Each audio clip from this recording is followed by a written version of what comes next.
Ganun ang ganap.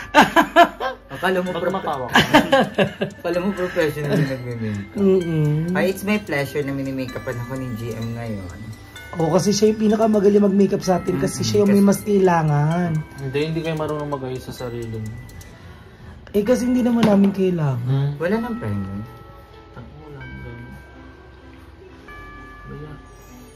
So, special yung gagawin natin.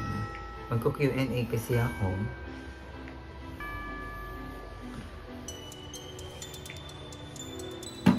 Ay, bago. Huwag mo tingnan, surprise ko. Montage mo yung ganyan yan. Yung nagbabrush lang.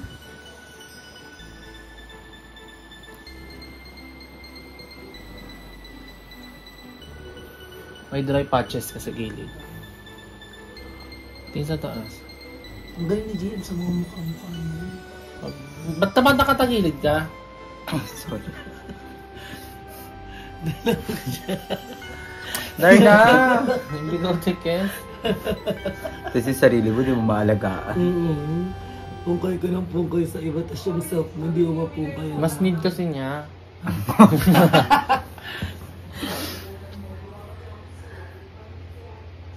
Ay guys, abangan nyo rin. Kasi kayo yung mga bigote. Ako? O, pag nilalapit, hindi pwedeng malapit. Ang kahaba talaga. Darla? Ano na kaya ako? Hindi, nasa dito lang naman. Wala naman sa gilid mukha. lang siya actually. Yung kamay mo ma. Abangan nyo guys kasi magko-competition kami nila Emma ng Makeup Challenge Christmas Edition. Oh, in fairness, nagulat ako. Ang kinis na kagad. Bawal tignan ng makeup, dapat surprise yan. Kahit yung mga pumapageant, pag yung mga makeup artist nila. Shit, ang galing.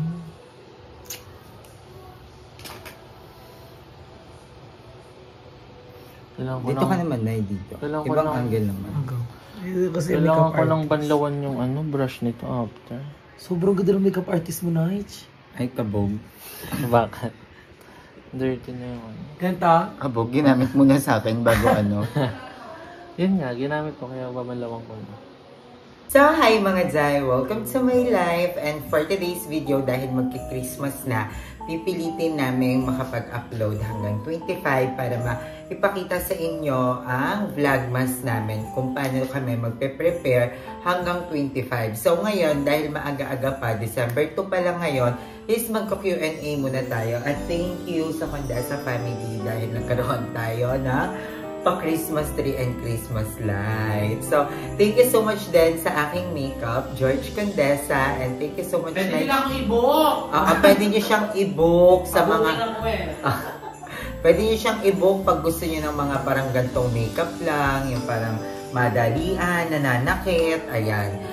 I-book niyo na si Emma. So, ngayon is nag-post ako sa aking YouTube community ng mga katanungan. And sasagutin natin yan isa-isa. Ang magtatanong is si Nige Darla na lang. So, thank you so much, Nige Darla. Nagkaroon ka ng responsibility ngayon. So, napili, kahit si ano na lang dito yung piliin mo na. Random. Random. Okay. Kahit ano dyan. Banggitin mo yung pangalan. Ang tanong ni Marie B. 21. Ano mong regrets mo sa buhay or mga bagay na feel mo sana na-handle mo ng mas maayos? Again, anong mga regrets mo sa buhay or mga bagay na feel mo na sana na-handle mo ng mas maayos? I think yung isa sa mga regrets ko, yung hindi ako nakapag-aral. Na sana pinush ko pala nun. Yung story kasi nun, dapat talaga pag-aaralin ako. Kaso parang nagkaroon ako ng work nun sa factory. Nakatapat lang ng ano namin. Tapos yung nahawakan ko yung first sahod, sabi ko, ganito pala yung feeling ng may pera. So, syempre, ilang taon ako nag-aral, di ba? Kakagraduate ko lang ng 4th year high school. First time ko makahawak ng pera na sabi ko, ganito pala kasarap pag may pera. Tapos, basta ang naging parang ang sahod ko nga lang nun ata 4K. Tapos, napunta kay mama 2K, tapos sa akin 2K. Tapos, syempre, meron pa akong utang sa kantin noon, ng mga kain-kain na banana Q. So, yon parang ang napunta lang sa akin 1.5. Pero para sa akin, ang laki na niya. parang ang dami kong nagawa, ang dami ko nang nabili. So sabi ko, parang gusto kong magtrabaho na lang ng magtrabaho hanggang sa ilang buwan ako dun sa factory na yon. Tapos lumipat ako ng Jollibee, nag-apply ng call center, tapos sinabi ko na next year na lang ako mag-aaral hanggang sa hindi na ako nakapag-aral kasi yun, parang gusto kong kumita na lang ng kumita ng pera. Pero yun yung isa sa mga regret ko kasi ano yun, parang gusto ko sana na ano ko siya, natapos ko siya. Sana nag-working student ako. Tapos may nakwento ko yon sa isa sa mga friend ko na fan din ng BNT. Tapos sabi niya, ba't hindi ka nag-working student? Sabi ko, hindi ko po kasi kaya. Feel ko hindi ko po kaya. Sabi niya, ayan ang hindi mo dapat dinadailan ang hindi mo kaya. Kasi lahat ng bagay, kaya natin. Hindi ka ba nahihiya na sinabi mong hindi mo kaya, pero kinaya ng mga taga-bundok? Kinaya ng walang paan, makapagtapos na pag-aral niya yung sarili niya. Tapos, yun, dun nagkaroon ng malaking impact sa akin na sabi ko, oo nga, no. Parang ganun. Kung kaya nila, mas kaya ko, sabi niya. So, yun. Pero hindi pa naman siguro nag-e-end doon yung gusto kong makapag-aral dahil I'm sure makakapag-aral pa rin naman ako. Second question from Kuya Your Road 1. Ay, Kuya Your Road! Kung meron kang taong susukuan, sino at bakit? Si Darla. Same! Hindi pa inuulit yung tanong ulit. Ay, sorry, ulitin Dalawa tayo. pa lang hindi na maayos. Kung meron kang taong susukuan, sino at bakit? Si Darla. Same! Same pa rin talaga. Bakla tatlong ulit kasi. Ulitin ko nga ulit. Ulit! Kung meron kang taong susukuan, sino at bakit? Si Mark Manuel. And Hindi, kung susukuan, siguro yung mga taong nanakit sa akin, tapos, pero hindi eh, parang nasuko ako. Parang, kung ngayon, as of now, Kuya Road, feel ko wala naman akong taong susukuan. Kasi, yun, tulad nga ng lagi nating sinasabi, lahat tayo hindi perfecto, di ba? Lahat tayo nagkakamali, lahat tayo may mga nagagawa sa isa't isa, at hindi rason yung pagsuko para hindi maayos yung isang bagay, diba?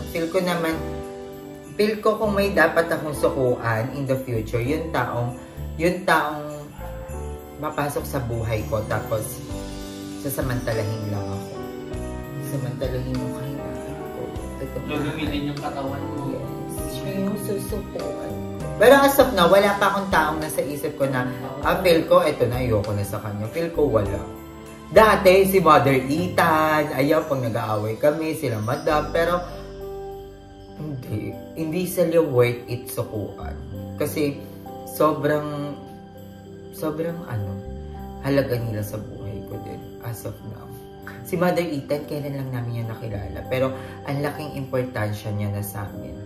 Lalo na't magpapasko. Feel ko malaki siya magbigay ng pamasko. wala rin siya Pasko. Wala siyang Wala siya Pasko. Birthday lang daw ng mama niya. Sige, okay.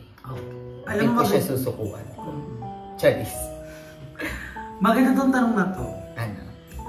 Galing kay Adme Chef 4468. Aye, my question is, kamusta ka na? Uy. Alam mo, ayan yung... Ano? Wala ba kung ano ay Oo naman kaya nga ito pinupunsyo tayo ngayon. Alam ko, go.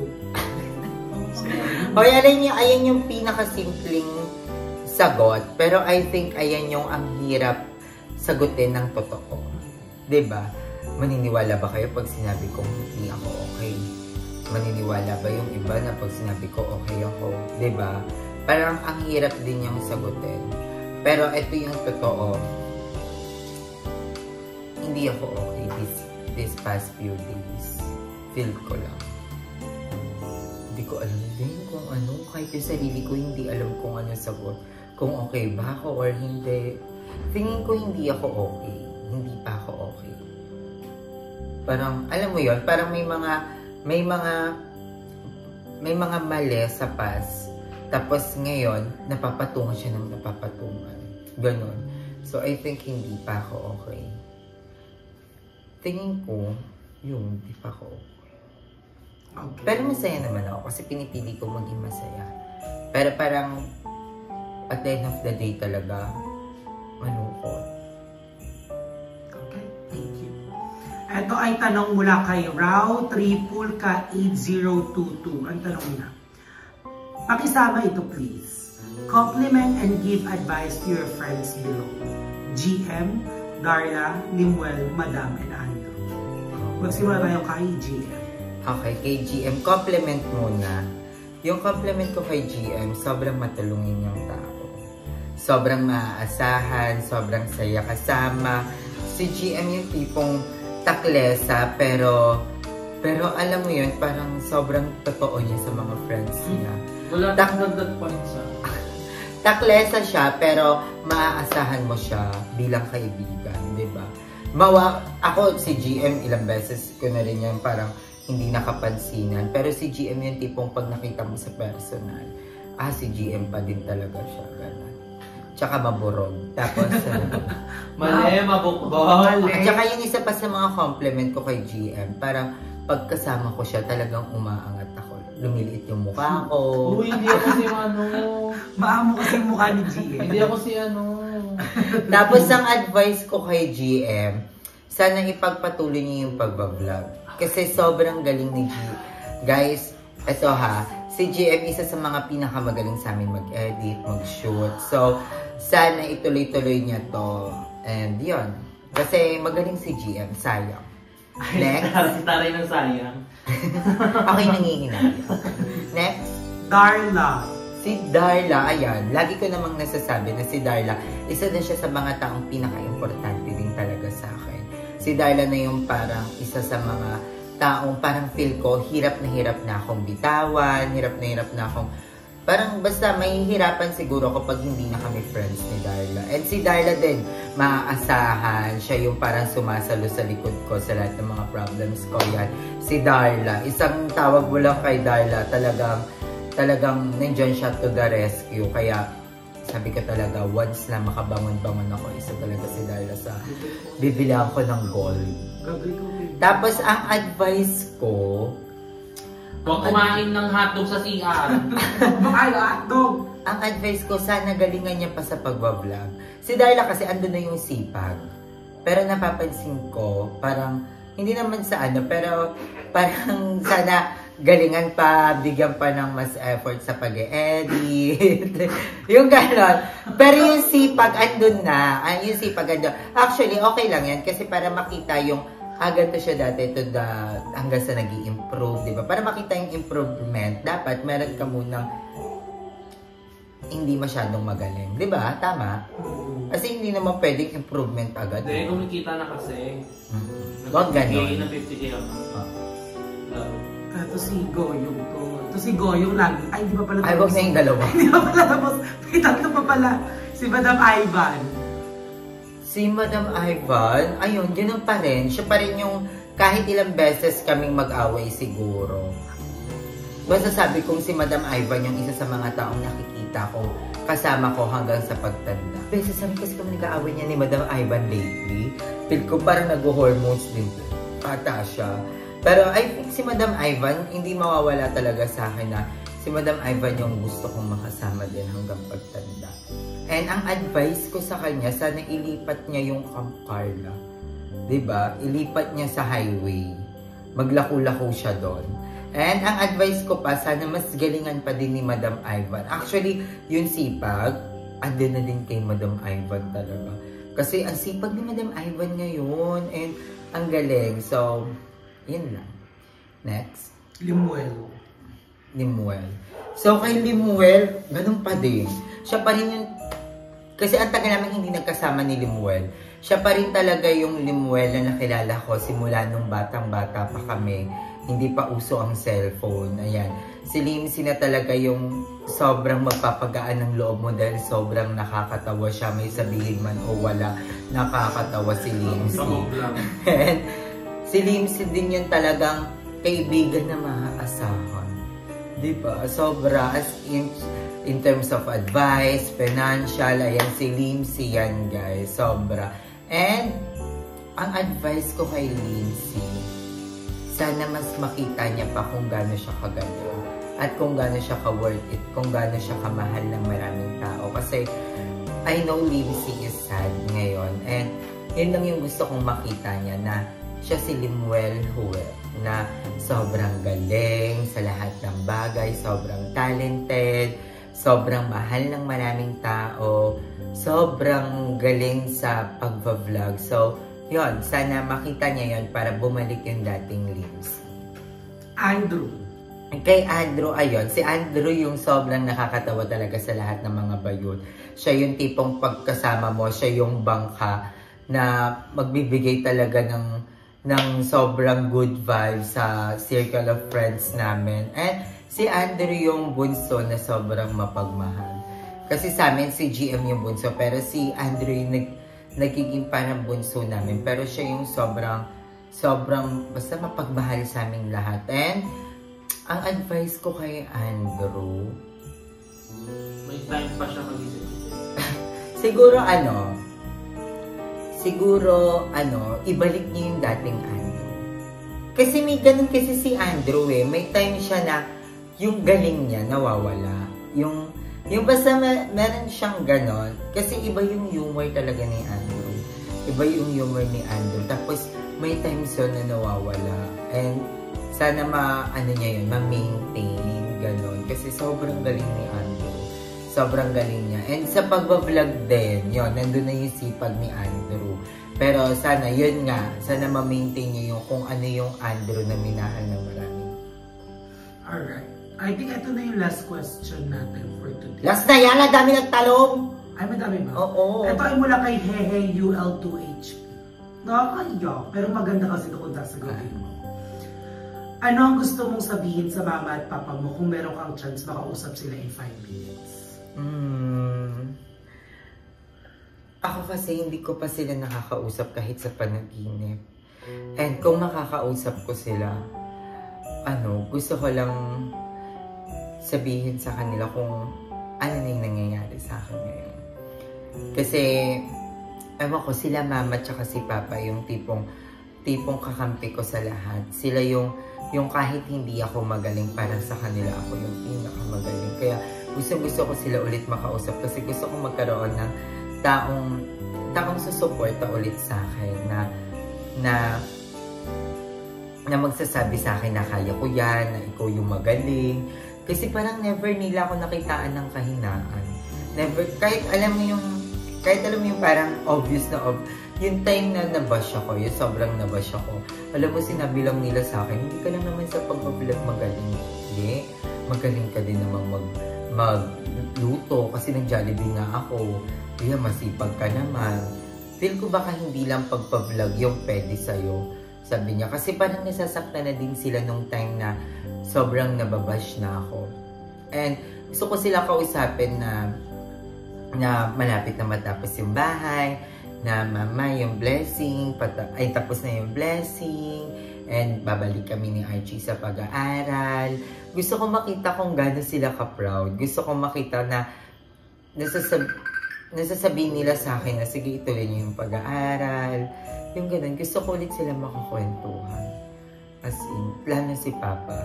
Yung lahat ng support, lahat ng gusto kong gawin sa buhay, gustong-gusto ni Papa. Minsan kontra yan si Mama. Kunyari, gusto ko nang magpalagoy ng dede. Sabi ni Mama, wag ganyan kasi lalaki ka, ganyan si Mama. Pero si Papa, ano lalaki, ang ganda-ganda ng anak mo, ganyan-ganyan. Tapos sabi niya, sige, kung papasaya sa'yo at kaya mo naman. Ganon. So, namimiss ko yung mga ganong klase ng tao. Namimiss ko si Mama at si Papa. Totoo nga, alam nyo guys, totoo yung sinabi na lahat ng taong meron kayo ngayon, mapapalitan niya yan. Pero yung nanay at tatay, hindi sila mapapalitan. Kaya hanggat andyan sila ngayon guys, mahalin nyo, ibigay nyo yung buong pagmamahal na kaya nyong ibigay. Kasi pag dumating yung panahon na wala na at gusto mong bumawi, wala ka nang magagawa. Masasabihin mo na lang, parang masasabi mo na lang proud sila. Proud sila, nanonood sila sa'yo. Pero yung parang gusto mong bumawi, gusto mong ibigay lahat, pero hindi na pwede. Kaya hanggang ngayon na nandyan pa sila guys, trust me, ibigay nyo na lahat. Kasi sobrang hirap, sobrang lungkot.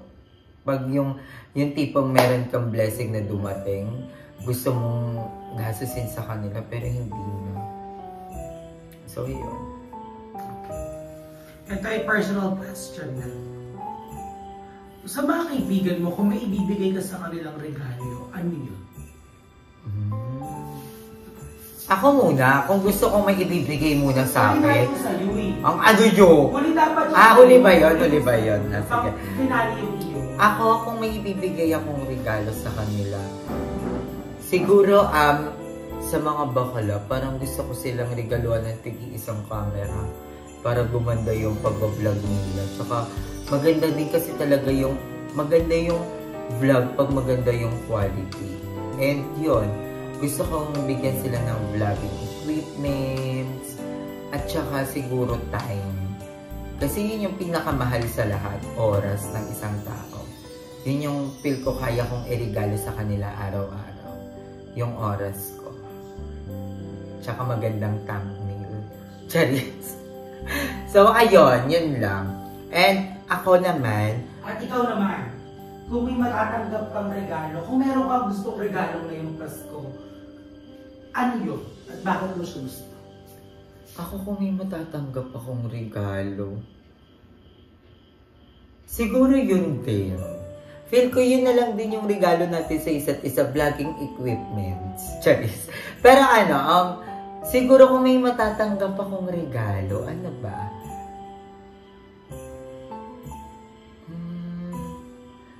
Sa material na bagay, madami akong gustong matanggap na. Ibibigay mo ba? Na ano ko ba to? Wishlist ko ba to para sa'yo, Nay? Wishlist mo para sa lahat? Yun sa'yo dapat kasi ikaw nagtanong eh. Patingin ako sa iyo. Basta madami. Madami din naman ako. At lahat ng kayang ibigay sa akin ng kaibigan ko, ng taong mga nakapaligid sa akin, ng pamilya ko, I think worth it yun. Sobrang worth it na yan. And at saka din yun, time. I think time. Kasi yun yung pinakamahalaga para sa kanila. Yung oras nila. At pag binigyan nila ako ng oras, sobrang laking bagay na yun for me. So, ayun mga Day, thank you so much sa inyong mga tanong and salamat dahil nakapagkwentuhan tayo kahit papano. And hindi man nabasa lahat ng mga tanong pero maraming salamat sa lahat ng nag-comment. And special shoutout nga pala kay Mami Cindy from Japan. Ingat ka po dyan palagi. And sa lahat ng mga viewers natin abroad, hello po sa inyong lahat. And yan, magpapasko na, ramdam na natin ang Christmas. And again, thank you so much GM Condesa and Darla Manuel. Maraming salamat sa always support to me. And yan, Merry Christmas everyone! Lagi nating tatandaan na ang tunay na diwa ng Pasko ay ang pagbibigayan at pagpapatawaran. So kung may mga kaaway man kayo, patawarin nyo na sila. Diba? Tayo ay magkabati-bate at maging isang solidong tao. Charis, amen.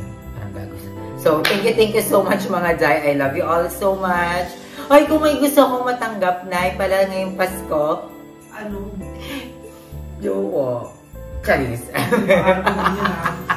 So, I love you all so much, guys. Bye! Merry Christmas, everyone!